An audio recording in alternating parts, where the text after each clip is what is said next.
Hello friends, मैं गीता अरोड़ा स्वागत करती हूँ आपका हमारे यूट्यूब चैनल पर। यहाँ हम कर रहे हैं सामान्य हिंदी के PYQs, जिनको करते हुए हम व्याकरण के टॉपिक्स को अच्छे से समझ रहे हैं और DSSP के पैटर्न को क्रैक करने की कोशिश कर रहे हैं, ताकि जो एग्जाम में जब हम बैठे तो हमारी जो है हिंदी जो है बिल्कुल पूरे के पूरे नंबर लाने वाली ऐसी हो क्वेश्चंस के माध्यम से। चलिए शुरू करते हैं। सबसे पहला क्वेश्चन कि निम्नलिखित प्रश्न में चार विकल्पों में से उस विकल्प का चयन करें जो रिक्त स्थान के लिए सही मध्यम पुरुषवाचक वाला विकल्प है।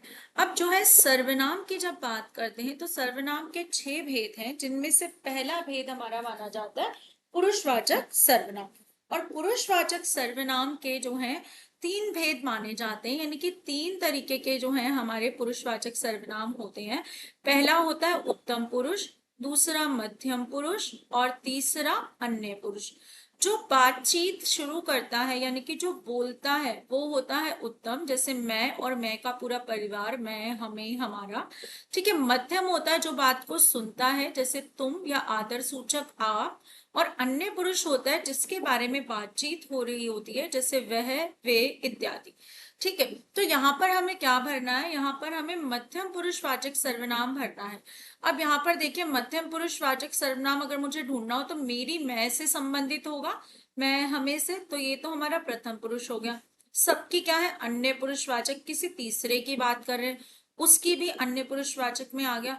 तो तुम से संबंधित होता है मध्यम पुरुष, और उसमें क्या होगा हमारा? तुम्हारी। अगर हम वाक्य के अर्थ को देखें, क्या तुम एक बार फिर कविता सुनाओगे? क्योंकि सबकी आवाज मेरा दिल जीत लेती है। किससे बात कर रहा है? तुमसे। तो इसी के लिए तो हमें जो है एक और सर्वनाम शब्द चुनना है। तो यहाँ पर तुम से संबंधित क्या होगा? तुम्हारी।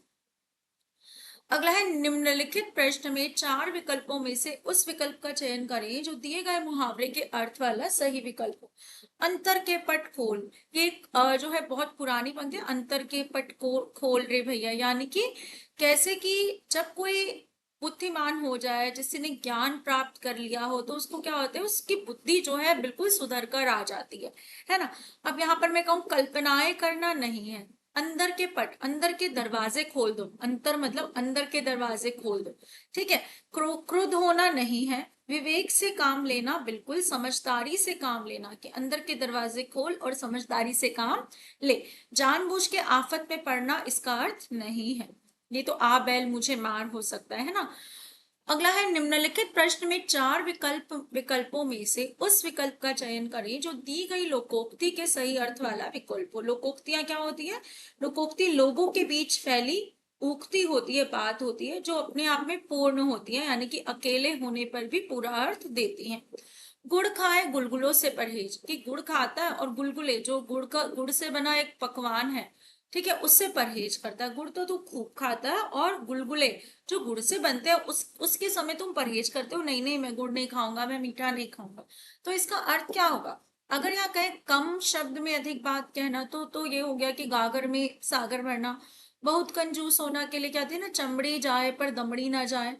आपसी फूट के कारण जो है भेद खोलना, बिल्कुल नहीं। ठीक है। लेकिन क्या हो सकता है? ढोंग करना। ढोंग कर रहे हो, गुड़ तो खा लेते हो लेकिन गुलगुले नहीं खाते। निम्नलिखित प्रश्न में चार विकल्पों में से उस विकल्प का चयन करें जो दिए गए शब्द के पर्यायवाची शब्द का सही विकल्प नहीं है। क्या लिखा है? नहीं है। अब फूट, फूट का मतलब क्या होता है भाई? इन सबके बीच में तो फूट पड़ गई, यानी कि मतभेद हो गया, यानी कि सबके मत अलग अलग है, मतभेद हो गया। अनबन हो गई, अनबन मतलब लड़ाई हो गई, बात नहीं बन रही। कलह हो गया, यानी कि कलेश हो गया।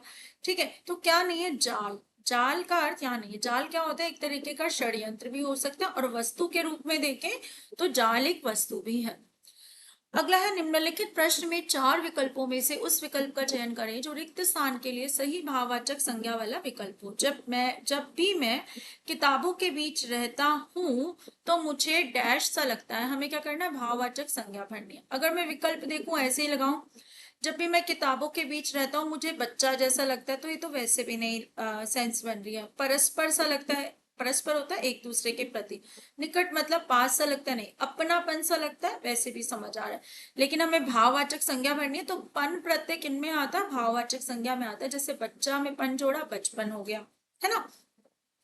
अगला है निम्नलिखित प्रश्न में चार विकल्पों में से उस विकल्प का चयन करें जो दिए गए शब्द के अनेकार्थी रूप वाला सही विकल्प नहीं है। अनेकार्थी कौन से शब्द होते हैं? जिनके एक से अधिक अर्थ होते हैं, ठीक है, यानी कि शब्द एक ही है लेकिन अर्थ कई अलग होते हैं। जैसे कुल, कुल का अर्थ टोटल भी होता है, योग भी होता है, और कुल का अर्थ वंश भी होता है। हमें कब पता चलता है इनके अर्थ के बारे में? जब हम इनका वाक्य में प्रयोग करते हैं, ठीक है। उसने कुल इतनी किताबें खरीदी, या कुल किताबों के कुल इतने पैसे दिए, ठीक है, वह उच्च कुल में पैदा हुआ, तो अर्थ समझ आ रहा है। अब यहाँ पर छादन जो है एक अनेकार्थक शब्द है। छादन का अर्थ पर्दा होता है, ठीक है। छादन का अर्थ हमारा जो है वस्त्र भी होता है। छादन का अर्थ हमारा जो है छप्पर भी होता है, लेकिन पद नहीं होता। पद अपने आप में एक अनेकार्थक शब्द है जिसका अर्थ होता है ओहदा, यानी कि किसी का स्टेट, जैसे जॉब मिले तो वो वाला ओहदा, मैनेजर है ना, ऐसे करके ओहदा। या फिर समाज में ओहदा उच्च पद का है, उच्च ओहदे वाला है। या फिर दूसरा है पैर, दूसरा क्या है यहाँ पर? पैर। तो ये हमारा उत्तर बन जाता है। अगला है प्रश्न यहाँ पर कि निम्नलिखित प्रश्न में चार विकल्पों में से उस विकल्प का चयन करें जो दिए गए शब्द के अनेकार्थी रूप वाला सही विकल्प नहीं है। देखो अनेकार्थी का तीसरा प्रश्न आ रहा है यहाँ पर। दंड, दंड जो है एक अनेकार्थक शब्द है। माता ने अध्यापक ने बच्चे के काम न करने पर उसे दंड दिया, तो सजा है ना। उसे प्राण दंड मिला, तो जो है यहाँ पर यहाँ पर भी जो है प्राण दंड मिला, लेकिन प्राण अलग है और दंड अलग है। प्राणों की सजा मिली। व्यायाम, दंड बैठ करना, कहते हैं ना, उठक वो करते हैं, उठक बैठक से करते हैं, तो एक तरह का व्यायाम भी दंड लगाना है, दंड लगा रहा हूं मैं, बोल देते हैं। डंडा भी होता है दंड का, तो क्या नहीं है यहाँ पर? प्राण नहीं है अर्थ, ठीक है। प्राण के साथ दंड इस्तेमाल जरूर होता है, लेकिन ये विशेषण की तरह इस्तेमाल होता है, प्राण अलग शब्द है। अगला है निम्नलिखित प्रश्न में चार विकल्पों में से उस विकल्प का चयन करें जो विलोम शब्द का सबसे अच्छा विकल्प हो। इस शब्द का विलोम, कृपण अर्थ क्या होता है? कृपण का अर्थ समझना जरूरी है। कृपण का अर्थ होता है जो बहुत कंजूस हो, ठीक है। तो इसका विपरीत क्या होता है? कड़ा नहीं, कड़ा तो कठोर हो गया। शुक्ल होता है सफेद से संबंधित, ठीक है, शुक्ल पक्ष जिसे बोलते हैं हमारी जो है चंद्रमा की स्थिति के अनुसार। पुष्ट जो है कई अर्थों में इस्तेमाल होता है, पीठ में भी हो जाता है, कई लोग इसको पृष्ठ भी कह देते हैं। उदार, ठीक है। कृपण, जिसका दिल बहुत छोटा हो वो कंजूस होगा, और जिसका दिल बहुत बड़ा होगा वो क्या होगा? उदार। अगला है संधि विच्छेद का विकल्प ढूंढिए। तो निराहार शब्द दिया है हमें, ठीक है, निराहार। आपको एक चीज समझनी पड़ेगी यहाँ पर दो शब्द मिले हुए हैं। पीछे वाला शब्द देखें तो आहार समझ आ रहा है, आगे वाला शब्द है नी, ठीक है, लेकिन रा भी है। अगर मैं इसको उपसर्ग की दृष्टि से देखूं तो ये निर होता है, और मैं संधि की दृष्टि से देखूं तो ये नहीं होता है, ठीक है। यही चलता है यहाँ पर उपसर्ग प्रत्यय में। संधि में क्या हो जाएगा यहाँ पर? विसर्ग संधि, और उपसर्ग देखूंगी तो क्या होगा? निर।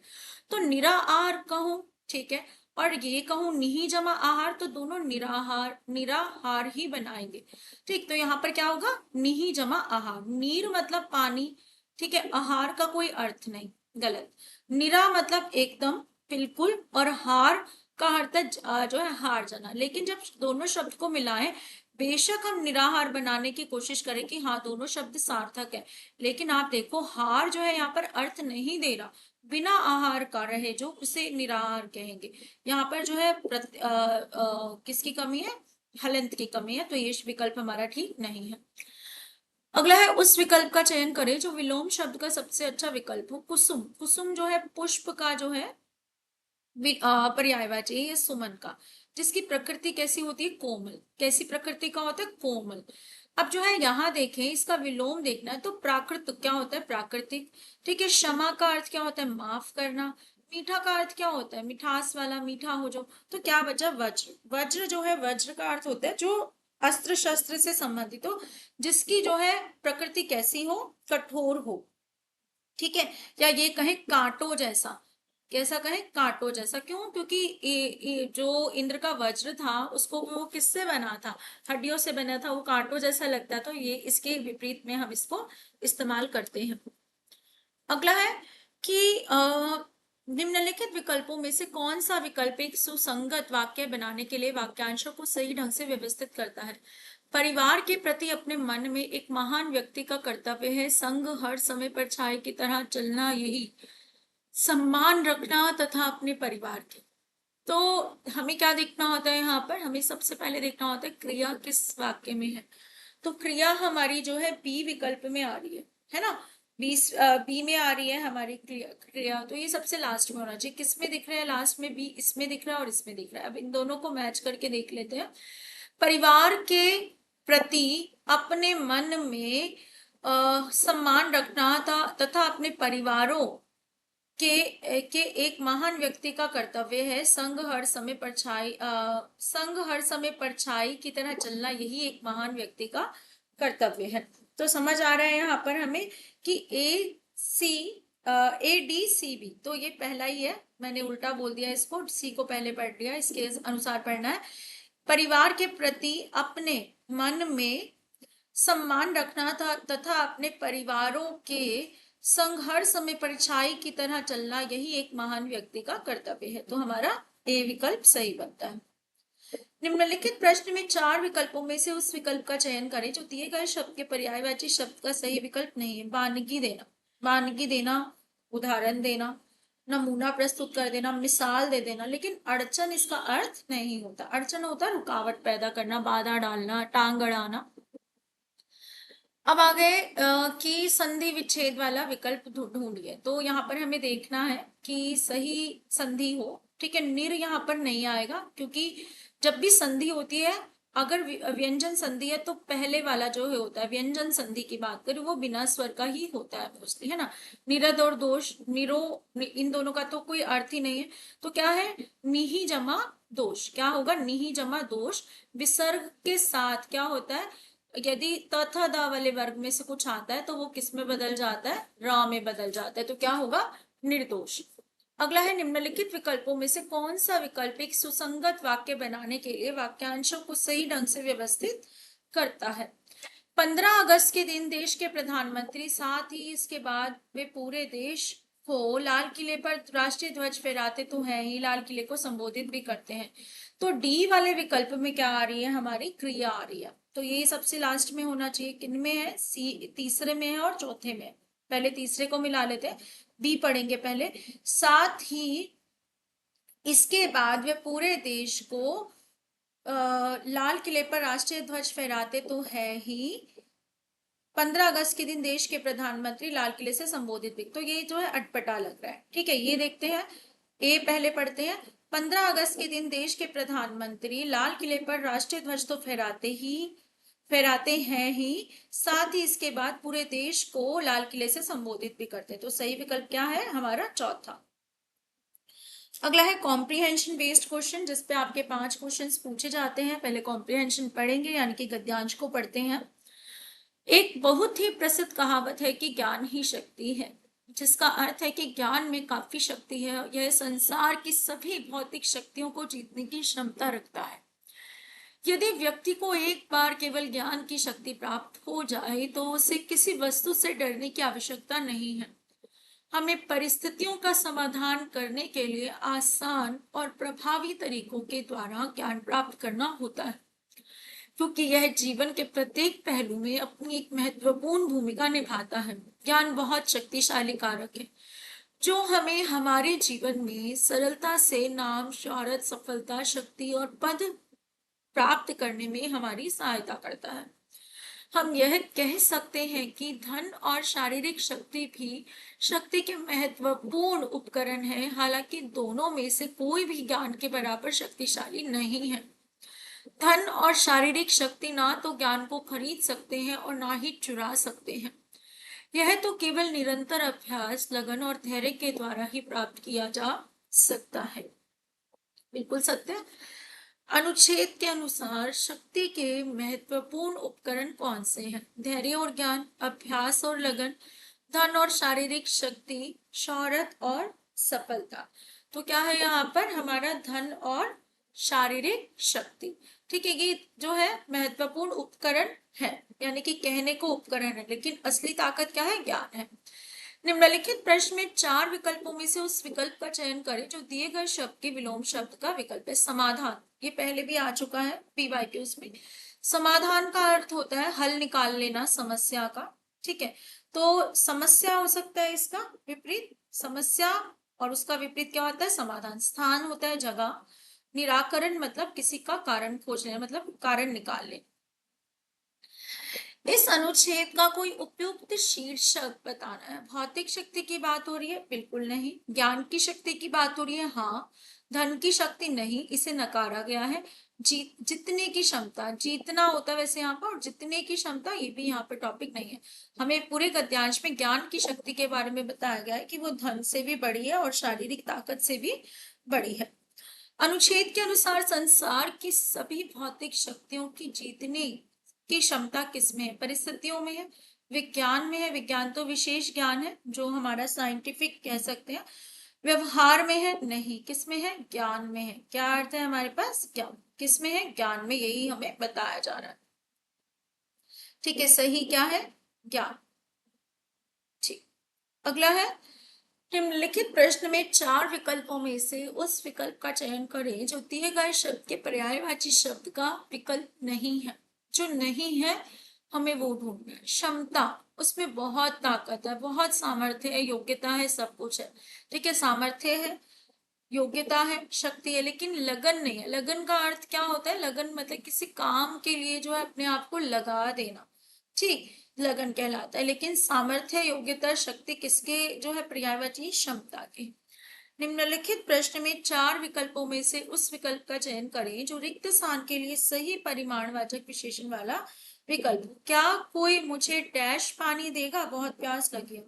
जब प्यास लगती है तो क्या दिया जाता है? साफ पानी की बात होती है? नहीं। ठंडे पानी की नहीं, गर्मी लगती है, ठंडा पानी किसी हद तक कह भी सकते हैं, लेकिन मीठा पानी नहीं। मीठा पानी बहुत ही रेयरली, जैसे कोई बच्चा मांग ले, लेकिन पानी की जो है क्या मांगा जाएगा अगर बहुत प्यास लगी है? कि मुझे थोड़ा पानी देगा कोई, कि मुझे बहुत प्यास लगी है। तो ये हमारे थे 20 MCQ। उम्मीद क्लास आपको अच्छी लगी होगी। चैनल को लाइक शेयर सब्सक्राइब करना मत भूलेगा। Thank you.